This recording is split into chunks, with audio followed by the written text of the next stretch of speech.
যুক্তরাষ্ট্রের ক্যালিফোর্নিয়ায় অনন্য এক গৌরব অর্জন করলেন বাংলাদেশি গবেষক ডক্টর রাসেল মাহমুদ জুয়েল।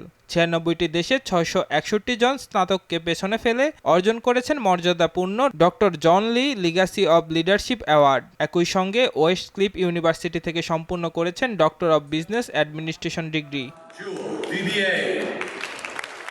চাঁদপুরের এক প্রত্যন্ত গ্রাম থেকে উঠে আসা রাসেল জুয়েলের এই বিশ্বমঞ্চ জয়ের গল্পটি মোটেও সহজ ছিল না। সকল প্রতিকূলতা পেরিয়ে বাংলাদেশের ৩টি স্নাতকোত্তর ডিগ্রি অর্জনের পর দেশের কাস্টমস বিভাগের টানা ৮ বছর পেশাদারিত্বের সঙ্গে দায়িত্ব পালন করেন তিনি। উচ্চশিক্ষার অদম্য স্বপ্ন নিয়ে ২০২২ সালে পাড়ি জমান মার্কিন যুক্তরাষ্ট্রে। ডক্টরাল গবেষণায় তিনি সরকারি খাত, বিশেষ করে কাস্টমস ব্যবস্থাপনায় কৃত্রিম বুদ্ধিমত্তা বা এআই ব্যবহারের একটি যুগান্তকারী ও উদ্ভাবনী মডেল তৈরি করে সবাইকে তাক লাগিয়ে দেন।